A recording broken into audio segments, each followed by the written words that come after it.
যোধপুর ভ্রমণের পর আমি চলে আসি রাজস্থানের সুন্দর শৈল শহর মাউন্ট আবুতে।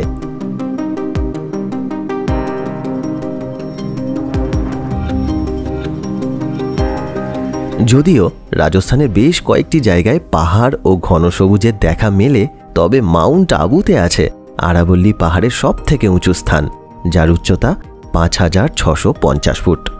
গুরু দত্তাত্রেয়র নামেই এই শিখরের নাম হয় গুরু শিখর।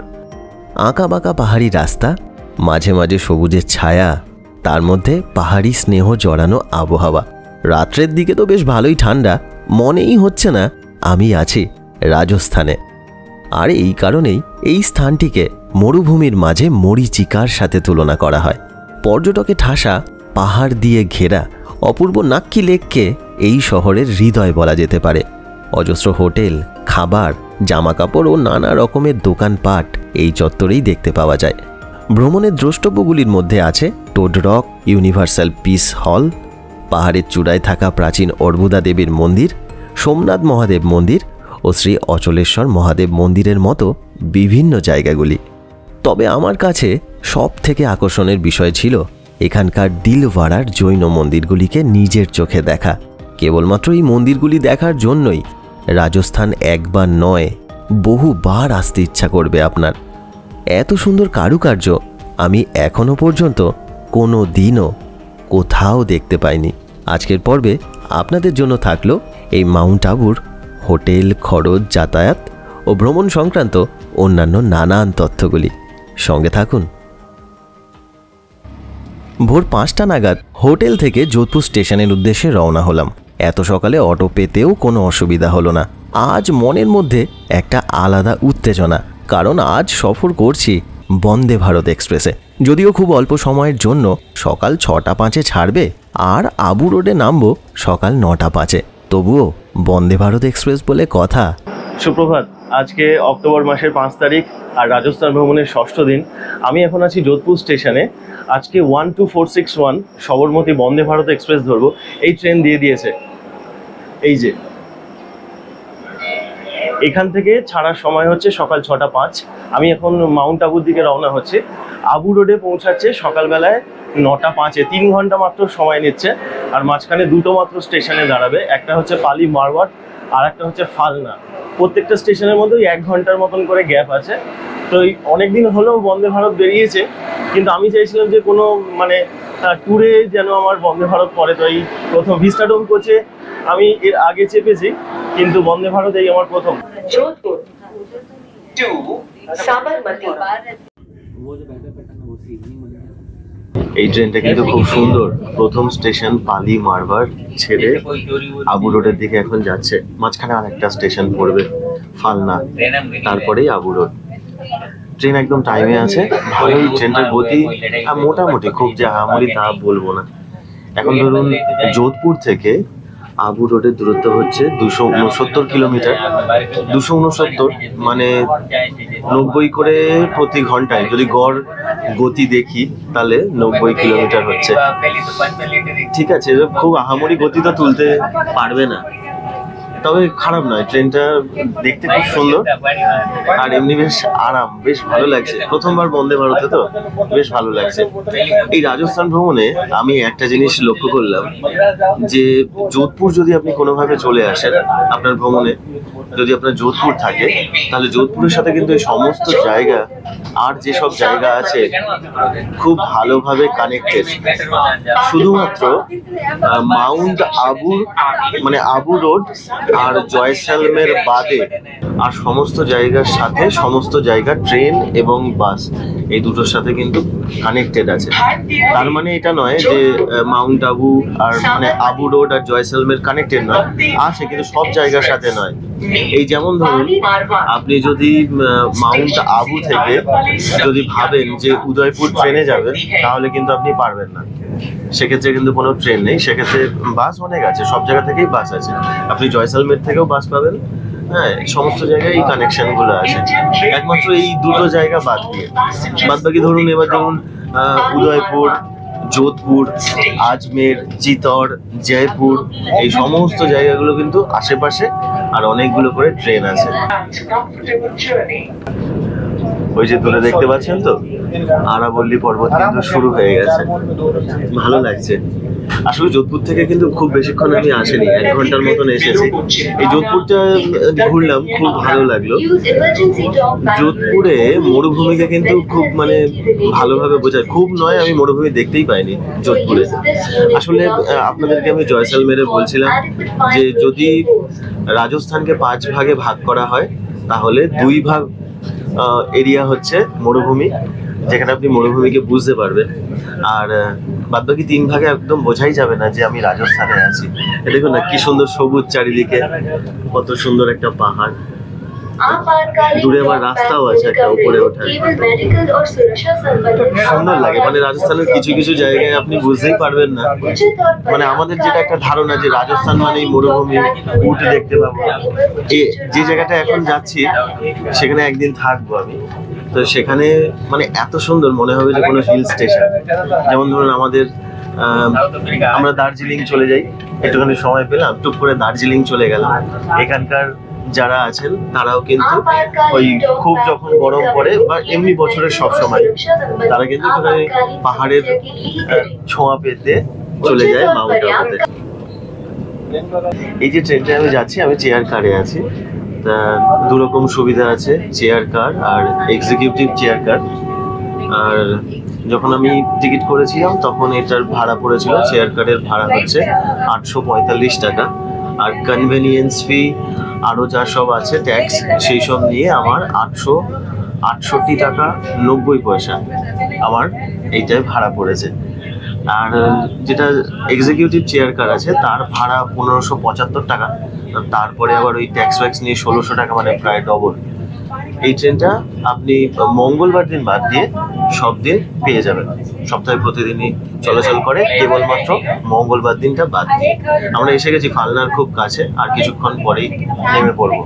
এই ট্রেনের টিকিটের সাথেই আমার ব্রেকফাস্ট যোগ করা ছিল। খাবার দাবারও বেশ ভালো ছিল, তবে ভুল করে তারা আমায় ননভেজের পরিবর্তে ভেজ খাবার দিয়ে দেন। তারা যখন নিজেদের ভুল বুঝতে পারেন ততক্ষণে আমার অর্ধেক খাওয়া দাওয়া শেষ হয়ে গেছে।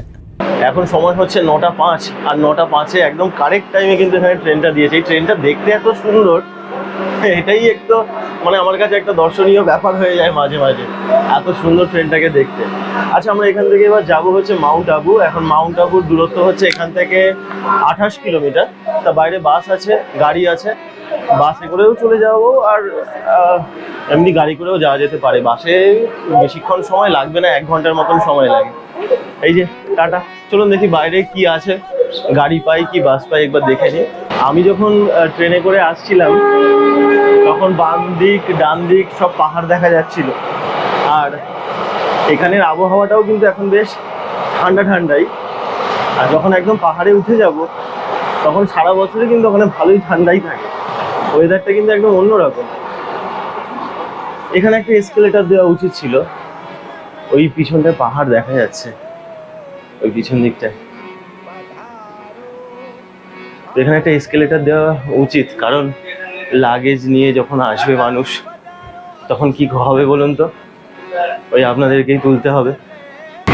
এখান থেকে বাস স্ট্যান্ড হচ্ছে একটুখানি, ওই ধরুন 800 মিটার এরকম।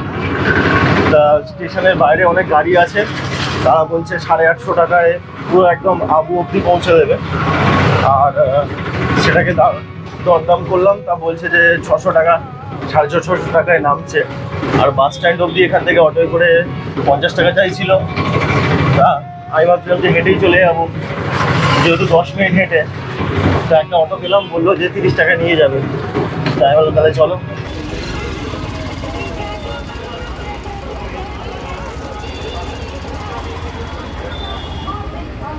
ব্যাপারটা হচ্ছে কি, আমি স্টেশন থেকে বাস স্ট্যান্ডে এলাম। তা বাস স্ট্যান্ডে এখানে বাসের ভাড়া হচ্ছে 60 টাকা, আর নেক্সট বাস যেটা আছে সেটা হচ্ছে 10:30টায়। 10:30 মানে অনেক লেট, এখন তো সবে 9টা 15 আছে। আর এখানে টাইমিংস হচ্ছে ওই 40 মিনিট 50 মিনিট ছাড়া ছাড়া হচ্ছে বাসের ভাড়া হচ্ছে 60 টাকা। আর একটা অপশান হচ্ছে শেয়ারিংয়ে যাওয়া যায়, শেয়ারিংয়ে ভাড়া হচ্ছে 100 টাকা। এই যে গাড়িটা আমি বসে আছি, তা ওরা ওই একটা গাড়িতে 4, 4, 8, 9, 10, 11 জন তুলছে। সেটা একটা চাপাচাপির ব্যাপার, তো আমি সেভাবেই যাচ্ছি। আর একটা যেটা উপায় সেটা হচ্ছে, যেটা ওখানে গাড়ি রিজার্ভ করলে 850 টাকা বলছিল, সেটা এখানে বলছে যে 500 টাকা। তো যদি আপনারা গাড়িতে করে রিজার্ভ করে একদম ডাইরেক্ট মাউন্ট আবু বা হোটেল পর্যন্ত বললে পৌঁছে দেবে, তাহলে কিন্তু আমার মতে বলে একটা গাড়ি রিজার্ভ করে যাওয়াটাই সব থেকে ভালো। কোনো ওয়েটিং নেই, সঙ্গে সঙ্গে ছেড়ে দেবে। এই গাড়িগুলো ওই 10-15 মিনিট অন্তর অন্তর ছেড়ে দেয়, ভাড়া পেয়ে গেলে মোটামুটি ছেড়ে দেয়।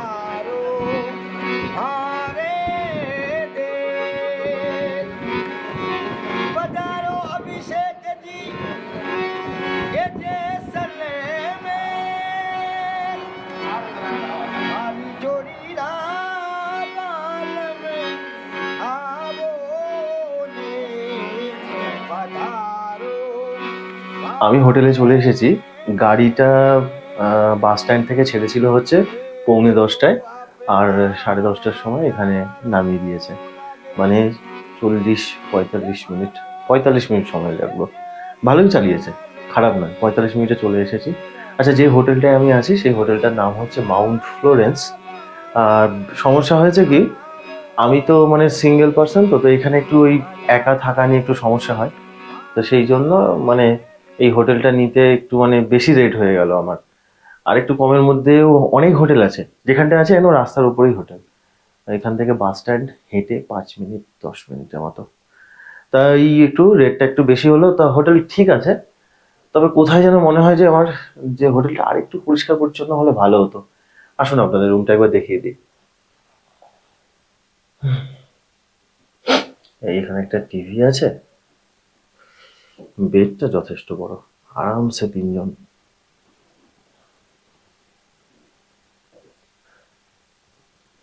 এখানে এসির দরকার নেই, তাও এসি আছে। পাখা না চালালেও হবে, মানে এখন ভালোই ঠান্ডা। বসার জন্য একটু চেয়ার আছে এখানে, এইটা আছে। জামা কাপড় রাখার জন্য এইটা ব্যবহার করতে পারেন। নিচে একটা ছোট্ট ফ্রিজ আছে। কোনো ভিউ নেই রুমে, আয়না। বাথরুমটা যথেষ্ট পরিষ্কার। এই গরম জলের ব্যবস্থা আছে, সমস্যা হবে না। হয়ে গেল। আর এখানে আশেপাশে এই আমি যেখানটা আছি সেই চত্বরে অনেকগুলো হোটেল আছে। একটু পরিষ্কার হলে ভালো হতো। দেখুন না, একটু কালো কালো দাগ আছে কয়েকটা। এই যে এখানে, এইখানে, তারপরে এই জায়গাগুলো একটু কাঠগুলো একটু কেমন কালো কালো হয়ে গেছে। এই জিনিসটা একটু বিরক্ত লাগছে। যাই হোক, এখানে আশেপাশে যে হোটেলগুলো আছে আমি সেখানেরও যোগাযোগ নাম্বার আপনাদের দিয়ে দেবো। তা আগে আমি সাইট সিনে চলে যাই, কারণ এখন অলরেডি কটা বাজে, এখন 11:15। সাইট সিনের জন্য বেরিয়ে যাই, এসে দেখছি কি হোটেল আছে না আছে। এখান থেকে নাক্কি লেক খুব কাছে। আচ্ছা, সাইট সিনের জন্য আমি আসার সময় একটা ড্রাইভারের সাথে কথা বলে নিয়েছি। তা 1,500 টাকা রেট বলেছে, কার্ড দিয়েছে। 1,500 টাকা রেট বলেছে, আমি 1200 টাকা বলেছিলাম। 1300 টাকায় রাজি হয়েছে, সব জায়গাগুলো ঘুরিয়ে দেবে। শুধুমাত্র একটা জায়গা আছে যেটার নাম হচ্ছে ট্রেভার্স ট্যাঙ্ক, সেটা একটু জঙ্গলের ভিতরে, তাই ওখানে নাকি ফরেস্টের পারমিশনের ব্যাপার আছে। এমনি এখানে মেন ঘোরার জন্য 3টে জায়গা আপনারা ধরে রাখবেন। একটা হচ্ছে আরাবল্লী পর্বতের সব থেকে উঁচু যে জায়গা, শিখর, গুরু শিখর। একটা হচ্ছে জৈন মন্দির, সেই জৈন মন্দির মিস করাই যাবে না। আর একটা হচ্ছে নাক্কি লেক। নাক্কি লেক আমার হোটেলের কাছে। এই 3টে পয়েন্ট। আর মেন সবার প্রথমে চলে যাই গুরু শিখর। গুরু শিখর থেকে নামতে নামতে নাক্কি লেক পর্যন্ত যে যে জায়গাগুলো আছে সেগুলো ঘুরে নেবো। চলুন, এই গাড়িটায় করে সাইট সিন করছি।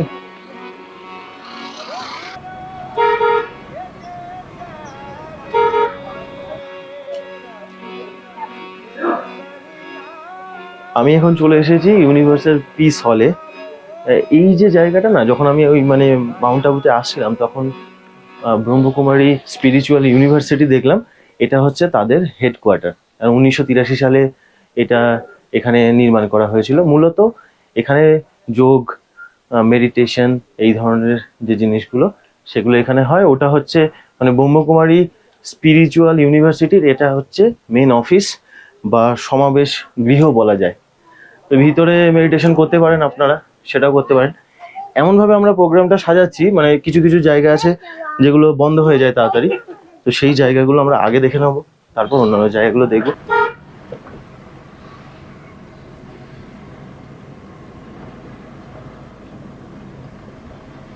আমি এখন দাঁড়িয়ে আছি কাত্যায়নী শক্তিপীঠ আর আর্বুদা দেবীর মন্দিরে। এই আর্বুদা দেবীকেই কিন্তু আধার দেবীও বলা হয়। এখানের যে মানুষজন আছেন তারা তো মানে প্রচণ্ড ভক্তি করেন। চলুন আমরা মন্দিরটা দেখবো। তবে মন্দিরে যাওয়ার জন্য আমাদের অনেকগুলো সিঁড়ি আছে, তো সেই সিঁড়িগুলো দিয়ে উঠতে হবে। দেখি কতটা সিঁড়ি আছে। মোটামুটি আমি যা শুনলাম তাতে প্রায় 600-700টা সিঁড়ি আছে। কতটা উঠতে পারবো সেটা একটা ব্যাপার। আর একটা হচ্ছে যদি উপরে উঠতে পারি খুব ভালো ভিউ পাবো। মানে এই আরাবল্লী পর্বতকে দেখার জন্য এটা একটা ভালো জায়গা বলতে পারো। আসুন দেখি মন্দিরটা কেমন আর চারপাশটা কেমন। অনেক পুজোর সামগ্রী এখানে বিক্রি হচ্ছে, সেগুলো আপনারা এখান থেকে নিয়ে নিতে পারেন যদি পুজো দিতে চান।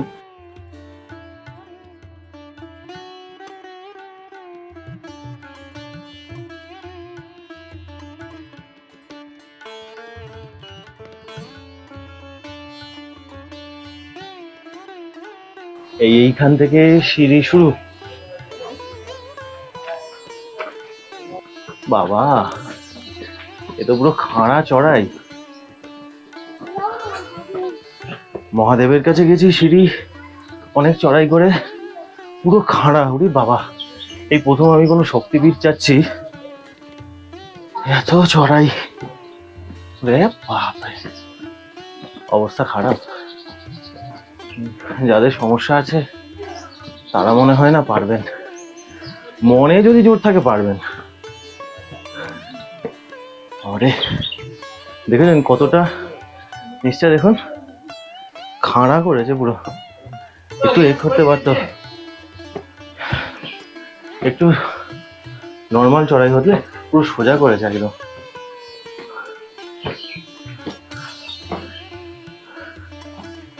নিচ থেকে ভাবছিলাম যে মনে হয় পাহাড়ের একদম উপরে নয়, পাহাড়ের নিচে হবে। ও বাবা, এ বাবা, পুরো তুলছে একদম উপরে। যাব, ছাড়বো না। আকাশটা পুরো নীল হয়ে আছে, নীল, পুরো নীল হয়ে আছে। দেখুন পরিবেশটা কিন্তু খুব সুন্দর।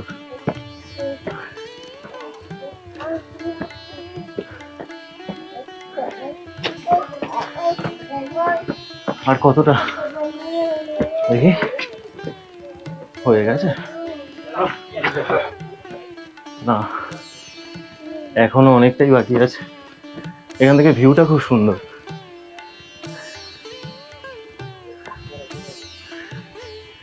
এইখান থেকে দেখুন ভিউটা দারুণ।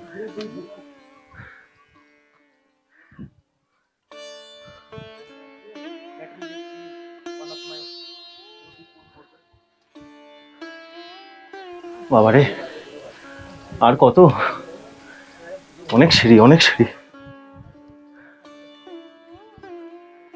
অনেক সিঁড়ি, অনেক সিঁড়ি করতে করতে চলেই তো এলাম। আর এবার একটু সমান। চলুন, দোকানপাট আছে, এটাই সব থেকে ভালো জিনিস। অনেকগুলো দোকান আছে। এইবার সমান, অতটা এ নয়। মাঝখানটাতে এই মানে এ করে দিয়েছিল, এবার সমান। আসুন আসুন আসুন।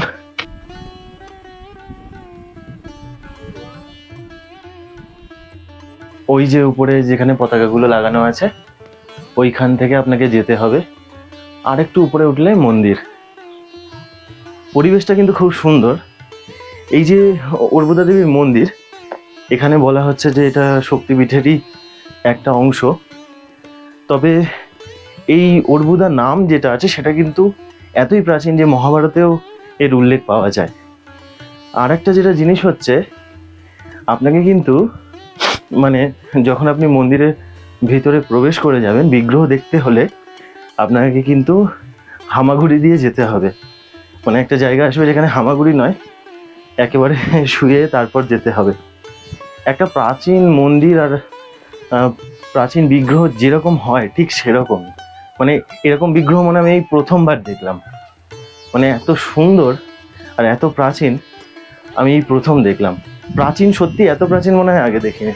আর যে সিংহাসনটায় দেবীকে রাখা আছে দেখবেন আপনার অপূর্ব লাগবে। আমার যিনি ড্রাইভার আছে উনি আসলে মানে টাইমিংস গুলো জানে, কোনটা কখন খোলে কোনটা কখন বন্ধ হয়, তা সেই অনুযায়ী উনি আমাকে নিয়ে যাচ্ছে। ঠিক ওই জায়গাটায় আপনাদেরকে যেতে হবে, ওই যে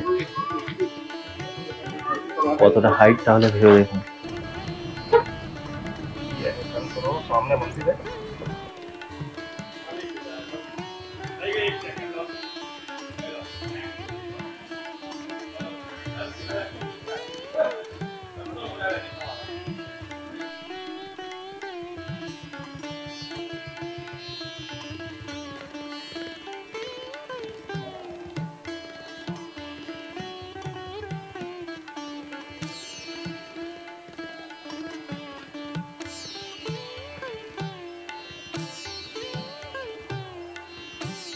ওরে বাবা, কি বড় বড় মাছ আছে দেখুন এখানে, এত বড়। ওই বাইরে মাছের খাবার বিক্রি হচ্ছে 10 টাকা করে, তা আমি নিয়ে এসেছি, দেখি খায় নাকি। খাবে, কি বড় বড় দেখুন, রঙিন।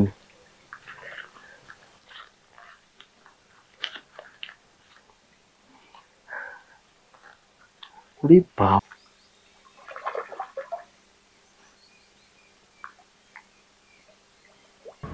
मैंने इतना गौर नहीं करा बेटा, सानू भाई का भी फोन आया, बोले इस पर मोबाइल नंबर वगैरह और हाँ हाँ देखो यहाँ से वाइट दिख रहा है ना, हाँ, वो जैन टेम्पल।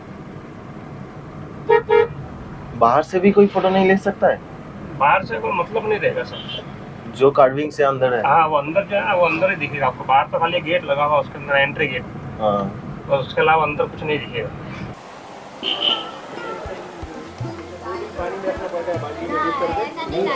এই রাজস্থান ভ্রমণে আপনারা অনেকগুলো জৈন মন্দির দেখবেন, অনেক সুন্দর সুন্দর মন্দিরও দেখবেন, কিন্তু এই দিলবাড়া বা দেলবাড়ার যে জৈন মন্দির, এর সত্যি কোনো তুলনা হয় না।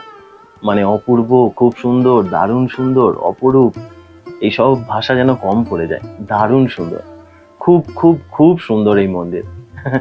আপনাদের রাজস্থান ভ্রমণের একটা অন্যতম কারণ হতে পারে এই মন্দির, মানে শুধুমাত্র যদি এই মন্দির দেখার জন্য আপনারা রাজস্থান আসতে পারেন। এত সুন্দর এই রাজস্থান ভ্রমণ করছি মাত্র কটা দিন, অনেকগুলো মন্দির দেখেছি, অনেক কিছু দেখেছি, এত বৈচিত্র্যময় এই জায়গাটা, মানে সত্যি আমি ভাবতে পারছি না। দারুণ ভালো লাগছে। গরম এখানে এখন হালকা আছে, কিন্তু তাও যেন একটা মনের মধ্যে শান্তি পাচ্ছি এই জায়গাগুলো দেখে। খুব সুন্দর এই মন্দির। আমি ধরুন তাজমহল বা ধরুন বৃন্দাবনের প্রেম মন্দির, দিল্লির অক্ষরধাম মন্দির, পুরীর মন্দির, সেসব জায়গাতেও খুব সুন্দর কারুকার্য আছে, সেসব জায়গাতেও খুব সুন্দর খোদাই করা আছে, কিন্তু সব কিছুকে কিন্তু এই মন্দির ছাপিয়ে যাবে, এত সুন্দর। এই মন্দির বহু প্রাচীন, মারু গুজরার বা সোলাঙ্কি স্থাপত্য শৈলীতে এই মন্দিরগুলোকে নির্মাণ করা হয়েছিল। সেই সময় চালুক্য রাজাদের শাসন ছিল, তাদের সময়ই এই মন্দির নির্মাণ করা হয়। চালুক্য রাজা প্রথম ভীমার মন্ত্রী বিমল শাহ, তিনি প্রথম মন্দিরটা নির্মাণ করেন এখানে। সেই সময় যে মন্দিরটা তিনি নির্মাণ করেন তার নাম দেয়া হয় তারই নামে, ভিমাল বাসাই মন্দির। মন্দির নির্মাণ করা হয়, প্রথম যে মন্দির সেটা হচ্ছে 1026 সালে, মানে কত বছরের পুরনো ভাবুন, 1000 বছরেরও বেশি পুরনো মন্দির। আর শেষ যে মন্দিরটা আছে সেই মন্দিরটা নির্মাণ করা হয়েছিল 1582 সালে। দারুণ সুন্দর মন্দিরে না, আপনি কোনোভাবেই কিচ্ছু ছবি তুলতে পারবেন না, মানে এত কড়াকড়ি নিয়ম। সেই কারণে আমি এই মন্দিরের পিছনে একটা জায়গায় বসে আছি, যাতে সামান্য কিছু ছবি তুলতে পারি। আচ্ছা, মন্দিরের টাইমিংস আপনাদেরকে বলে দিই। মন্দিরের টাইমিংস হচ্ছে, যদি জৈন ধর্ম অবলম্বী কোনো মানুষ হন তাদের জন্য সারাদিন খোলা আছে, আর যারা আমরা আছি সাধারণ পর্যটক আছে তাদের জন্য সকাল 11টা থেকে বিকেল 5টা পর্যন্ত মন্দির খোলা থাকে। কোনো প্রবেশ মূল্য নেই, একটু সময় নিয়ে আসুন, কোনো কিছু নিয়েই প্রবেশ করতে দেয়া হয় না, খুব সিকিউরিটি আছে ভেতরে। মন্দিরের কোথাও আপনি বসতেও পারবেন না, এত মানে কড়াকড়ি। আসুন, একটু সময় নিয়ে আসুন, এই জায়গাটা দেখুন। এই জায়গাটা যদি না দেখেন তাহলে মাউন্ট আবু আপনার অসম্পূর্ণ। আমি বলবো রাজস্থান ভ্রমণেরও বেশ কিছুটা আপনার বাদ চলে যাবে যদি আপনি এই মন্দির না দেখেন। চলুন, অনেকটা বেলা হয়ে গেছে, আমি একটু বেলা করেই শুরু করেছি ভ্রমণ। গাড়িতে এবার গিয়ে দেখি, এইবার আমি চলে যাব গুরু শিখর দেখতে। সেটা হচ্ছে মানে মাউন্ট আবুর একটা অন্যতম দ্রষ্টব্য। চলুন।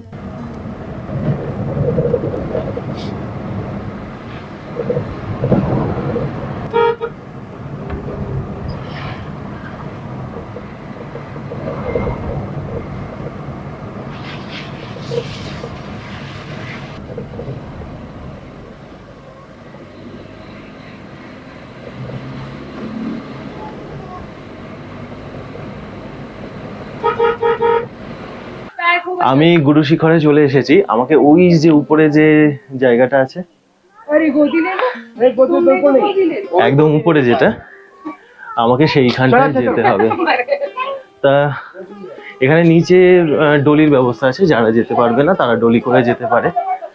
আর এই কিছু গাইডও আছে, তাদের থেকে একটু সাবধানে থাকতে হবে, না হলে এখন সিঁড়ি নেই তো সেই জন্য এখনো পর্যন্ত কোনো রকম সমস্যা আমার হয়নি। বেশ অনেক রকম দোকান আছে, দাম একটু বেশি নিচ্ছে, সেই যেহেতু পাহাড় সেই জন্য দাম একটু বেশি নিচ্ছে। মানে মাউন্ট আবুর সব থেকে উঁচু জায়গায় এখন আমরা যাচ্ছি।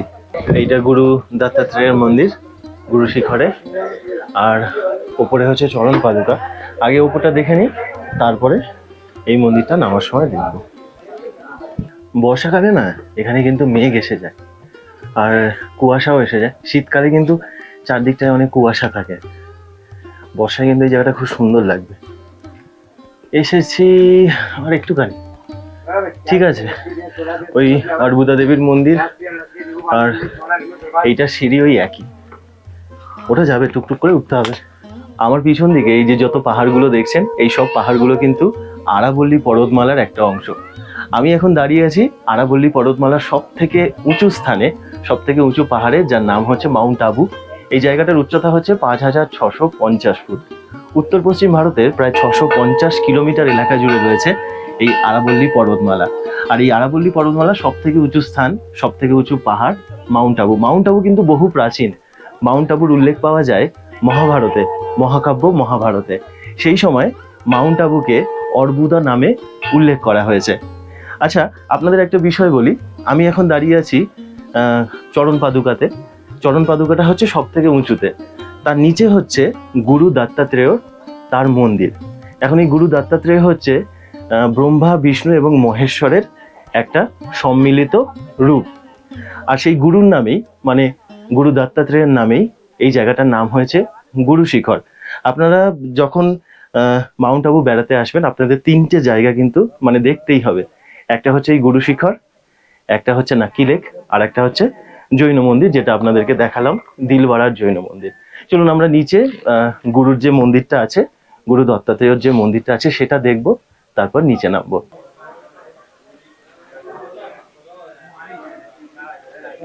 মন্দিরে দর্শন হয়ে গেল, এখন নিচে নেমে যাচ্ছি। এবার পরবর্তী গন্তব্যে চলে যাব। যেটা বলবো মন্দিরের দর্শন সম্পর্কে, সেটা হচ্ছে এখানে মন্দিরের মধ্যে তো ফটোগ্রাফি করা যায় না, তবে আপনারা ভিতরে হচ্ছে মহাদেবের, কার্তিক স্বামীর আর গুরু দত্তাত্রেয়র বিগ্রহ পাবেন। তা সব থেকে যেটা মানে অপূর্ব লাগছে বিগ্রহগুলো, মানে বিগ্রহগুলো এত সুন্দর আর এত চকচক করছে, মানে সামান্য আলোতেও দারুণ সুন্দর। আর তাদের গঠনশৈলী সেটাও খুব সুন্দর। আচ্ছা, এইখানে লাভার্স পয়েন্ট বলে একটা পয়েন্ট আছে, মানে একটা ভিউ পয়েন্ট, যেখানে কিয়ামত সে কিয়ামত তাক সিনেমা শুটিং হয়েছিল। তা আমরা উপর থেকে তো মানে ভিউ দেখেই নিয়েছি, তাও দেখছি যদি খুব আহামরি লাগে এখান থেকে তাহলে আপনাদেরকে দেখাচ্ছি, নাহলে উপর থেকে দেখলে আর মনে হয় না এখান থেকে দেখার প্রয়োজন আছে। তবুও যদি আপনাদের মনে হয় তাহলে আপনারা এখান থেকে আরেকবার দেখে নিতে পারেন। খুব চড়া রোদ তো এখন, উপর থেকে তো দেখেই নিলাম, আপনারা চাইলে নাও দেখতে পারেন। আর যখন শীতের সময় আসবেন তখন দাঁড়িয়ে উপভোগ করতে পারেন, ছবি তুলবেন, সেটা একটা বড় ব্যাপার হবে। সব করনে দিতে हैं। हाँ, वो तो फिर ऐसा ही है ना, प्रशासन की सही मिलेगी तो सब हो।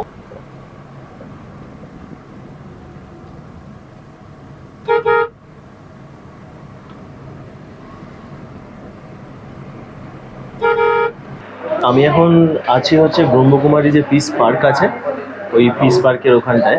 তার উল্টো দিকে এখানে একটা শ্রী চামুন্ডা রেস্টুরেন্ট আছে, সেই রেস্টুরেন্টে ঢুকেছি। তো এখানে ভেবেছিলাম যে রাজস্থানি থালি খাবো। রাজস্থানি থালি কিন্তু এখন ওরা মানে নেই, যখন ওদের বেশ ক্রাউড থাকে সেই সময় ওরা ওই রাজস্থানি থালিগুলোকে ওরা তৈরি করে। তাও এখানে আমাকে দিয়েছে হচ্ছে সেব ভাজি বলে একটা তরকারির মতন একটা দিয়েছে, আমি কোনোদিনও ওটা খাইনি। যখন এলো আমি একটু টেস্ট করে দেখলাম, রুটি নিয়েছি আর ওর সাথে খাবো বলে, মানে জিনিসটা একদম অন্যরকম। এটা ওই বলছে যে দুধের সাথে একটা কি দিয়ে একটা তৈরি হয়, আর টেস্টটা কিন্তু একদম আলাদা, গন্ধটাও একদম আলাদা, মানে একদম ইউনিক টাইপের লাগছে। খেয়ে দেখলাম স্বাদ ভালো। আপনারা যদি কখনো এখানে আসেন ওই একবার খেয়ে একবার ট্রাই করে একবার দেখতে পারেন।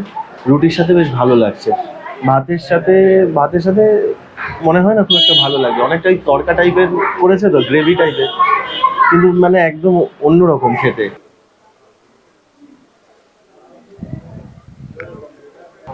है नक्की लेक के पास में ही मौके वाले जाने का, लेकिन वहाँ 1 किलोमीटर ऊपर पहाड़ पे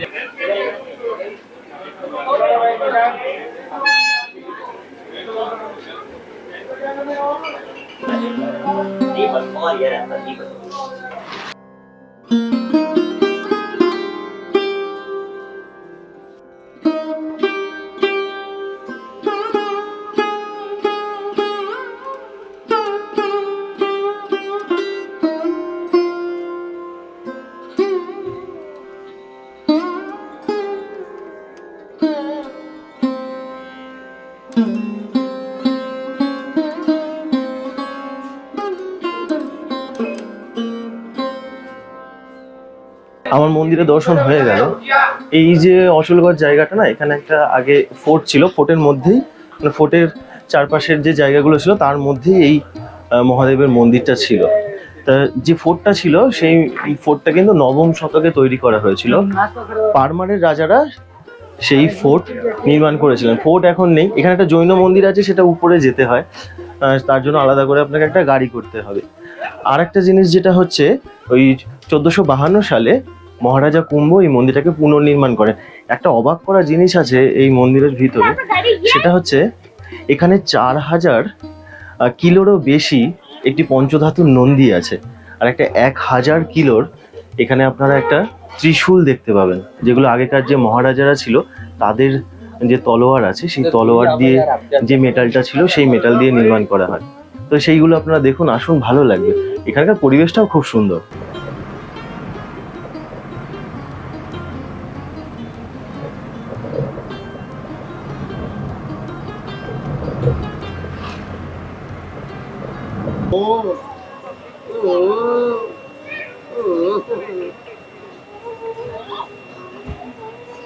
আমি ভ্রমণ শুরু করেছিলাম হচ্ছে 11:30টার সময়, আর এখন হচ্ছে 4:30 বাজে। আমি এখন নাক্কি লেকে চলে এসেছি। এই নাক্কি লেকের চারপাশটা এত মানে মানুষজন আছে, এত হই হুল্লোড়, এত দোকানপাট, মানে দারুণ লাগছে এই জায়গাটা। এখানে না আপনি বোটিং করতে পারবেন, তো আপনাকে তার জন্য খরচ হচ্ছে মানে দুজনের যে বোটগুলো হয় 200 টাকা করে টিকিট, 30 মিনিট বোট করা যাবে, প্যাডেল বোট। এবার এই প্যাডেল বোট ছাড়াও আছে শিকারা আছে, আরো বিভিন্ন রকমের বোট আছে। তো এইখানে সামনেই হচ্ছে কাউন্টার, ঠিক আমি যেখানটা বসে আছি এই পাশেই হচ্ছে কাউন্টার, আর এখান থেকে আপনি বোটিং করতে পারেন। সুন্দর, জল কিন্তু খুব পরিষ্কার, আর ওই দিকটায় পাহাড় আছে তো সেই জন্য আরো যেন বেশি সুন্দর লাগছে জায়গাটাকে। ওই নাক্কি ঝিল আছে, নাক্কি ঝিল থেকে কিছুটা আসলেই ওই এখানে পুরোটা ডিস্টেন্স হচ্ছে 400 মিটার। নাক্কি ঝিল থেকে কিছুটা আসবেন, তারপরে এখানে একটা সিঁড়ি পাবেন, এইটা দিয়ে সোজা চলে গেলেই উপরে হচ্ছে টোড রক। বেশ কিছুটা সিঁড়ি আছে, কিন্তু সিঁড়ি দিয়ে তারপরে আপনাকে উঠতে হবে। এসে গেছি, এই যে পাহাড়টা আছে এইটার উপরে উঠলেই হবে।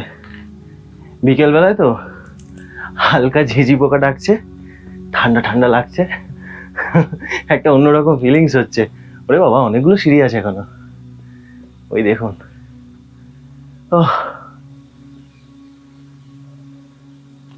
এই এসে গেছি। পাথরটা কি সত্যি ব্যাঙের মতো দেখতে? দেখতে হবে আর একটু সামনে দিয়ে গিয়ে কেন একে ব্যাঙ পাথর বলে। এই পুরো এলাকাটার ভিউটা কিন্তু খুব মারাত্মক। এই পিছন দিকে সানসেট হচ্ছে, সব আরাবল্লী পাহাড়, আর ওইটা হচ্ছে নাক্কি লেক। ওইদিকেই সব ম্যাক্সিমাম হোটেলগুলো আছে, আর এই পিছন দিকে হচ্ছে টোড রক। সুন্দর, মানে একটু কষ্ট করে আসতে হবে, কিন্তু জায়গাটা সত্যি ভালো, সুন্দর। রাস্তাটা একটু খটোমটো আছে মাঝখানে, ঠিক আছে।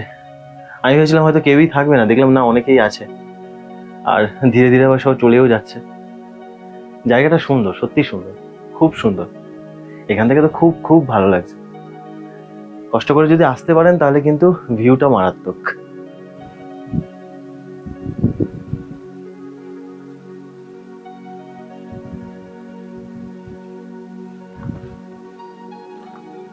ভ্রমণ সংক্রান্ত বিভিন্ন জায়গার ভিডিও আমি তৈরি করি।